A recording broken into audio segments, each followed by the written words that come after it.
Hello mes petits gamers, c'est Anaïs. Je suis très heureuse de vous retrouver aujourd'hui pour le DVE Wire Gaming Mag, le magazine de gaming à Maurice. Aujourd'hui dans Spotlight, nous aurons comme invité Ludovic Pézé, un grand amateur de courses automobiles et de sim racing. Il est le fondateur et directeur de Motors Formula Team et il est basé à Monaco. Donc allons tout de suite le découvrir ensemble.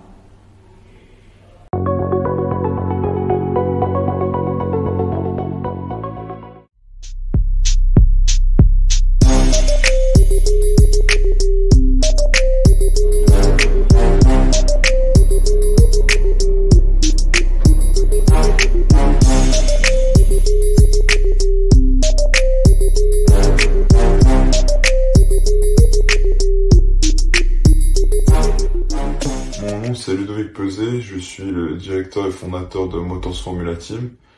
En fait, c'est une entreprise qui est spécialisée dans les sports mécaniques. On a plusieurs branches, donc on a la partie racing, course, la partie management, on gère des pilotes, des talents, on les entraîne, on les développe. Et la troisième partie, c'est digital et sim racing.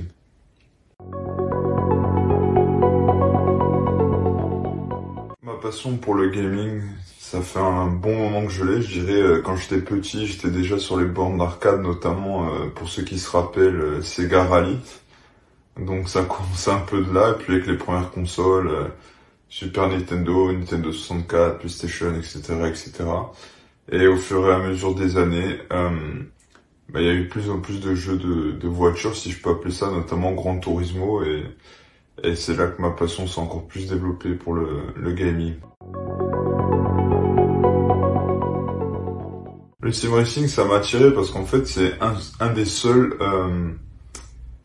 seules catégories en fait dans le e-sport et dans le gaming où si on est bon dedans, dépendant des simulations bien sûr, on peut être bon en vrai. Alors qu'en général, si on prend un jeu comme FIFA, on peut être très bon à FIFA, mais on est mauvais footballeur.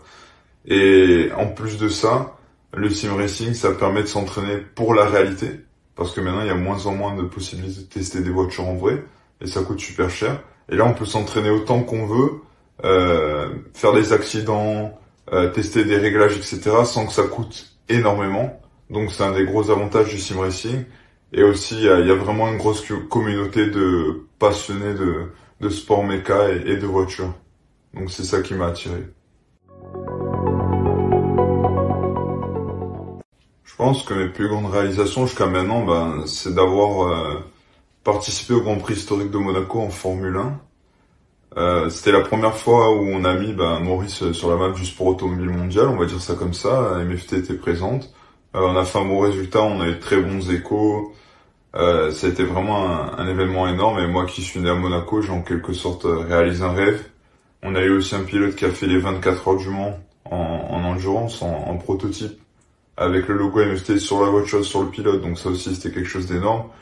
Et après, partie gaming, je dirais, il y a deux choses. Un, c'est l'année dernière, j'ai pu organiser une course de sim racing avec des pilotes de renommée internationale, dont Charles Leclerc. Et la deuxième, ça a été le lancement du sim racing à Maurice, de pouvoir réunir toute une communauté de sim racers à Maurice, qui soient résidents à Maurice ou expatriés. Ça, c'est génial. Et on a surtout eu des courses de folie. Donc franchement, je pense que c'est un de mes plus grands achievements, comme on dit. Mon ambition, elle est simple, c'est de développer une académie de sim racing et une académie de pilotage, j'ai envie de dire. Pour le sim racing, l'idée c'est d'avoir un pôle avec des coachs où on puisse déjà apprendre la base du sim racing aux novices et puis les entraîner pour devenir des sim racers professionnels, parce que je pense qu'il y a une grosse opportunité pour des gens à Maurice de faire carrière là-dedans quand ils sont bons Et en plus, il peut même gagner leur vie, hein. Si on prend les prize money dans certaines simulations comme iRacing, ça peut aller jusqu'à 200 000 $, voire $1 million. Donc c'est quelque chose qu'on peut développer à Maurice, tout en vivant à Maurice, et on peut aider les gens à vivre de leur passion et vivre du gaming. Donc ça, c'est quelque chose qui est génial et c'est quelque chose sur laquelle on travaille en ce moment. Je pense que pour qu'un joueur, un très bon joueur à Maurice rejoigne une équipe de e-sport professionnel, déjà ça passe par les performances, il faut se faire remarquer, pas seulement sur le territoire mauricien, mais aussi régional, international. Il faut avoir des bonnes performances, une bonne mentalité, une bonne image. Et puis après, je pense que ça se fait un peu tout seul, c'est comme toujours, il y a question de chance, question d'opportunité. Et moi, je vois pas pourquoi il y aurait pas de Mauriciens qui serait champion dans un domaine du e-sport ou dans le sim racing, hein. Perso, je pense que c'est quelque chose qu'on essaie de développer de notre côté. On commence à avoir une bonne communauté autour de nous. On peut commencer à scouter un peu les talents et voir qui a la capacité d'aller plus loin et essayer de l'épauler, lui donner les conseils qu'il faut et l'appui technique et puis ainsi de suite financier pour qu'il puisse atteindre ses objectifs. Alors, qu'en pensez-vous? C'est quand même fou de pouvoir réaliser son rêve et de faire de sa passion un véritable métier. Nous souhaitons all the best à Ludovic pour ses projets. Juste après, nous aurons Fayad pour les Gaming Tips de FIFA 22. Quant à moi, je vous retrouve la semaine prochaine pour un nouveau numéro de DVOYE. À très bientôt. Ciao, ciao!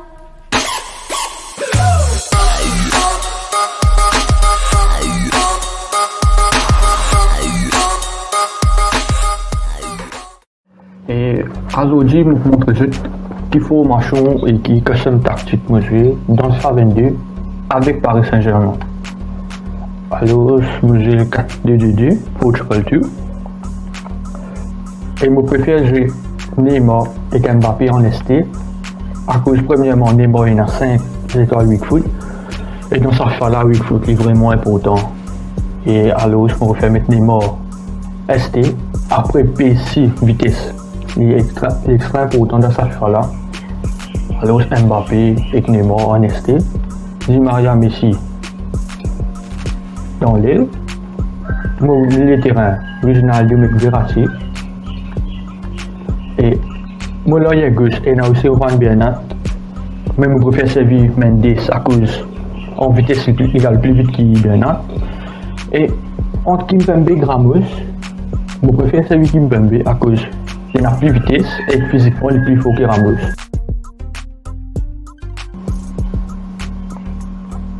Et maintenant, mon custom tactique, mon souris, mon instruction. Instruction, c'était central, c'était forward pour me dire attaquant. Tout le déreste au milieu, tout le déreste du vent. Ça dit là, pas nécessaire. Mais c'est que il n'est pas nécessaire de mettre custom tactique là. Mon latéral, je mets c'était back quoi l'attacking. Et mon demi terrain, c'était back aussi. Et cover center. Cover center, c'est tous les milieux de terrain. Je dresse le milieu de terrain même. Je parle l'eau, je parle au point le milieu de terrain même. Et maintenant, mon custom tactique, c'est moi j'ai tout balance, tout 50. Tout balance, tout 50. Moi, je préfère jouer comme ça. Comme ça, on va dire tout reste dans cette position, tout reste en tout balance. Voilà. Mon players inbox aussi, les 5. Corner 2, free kick 2.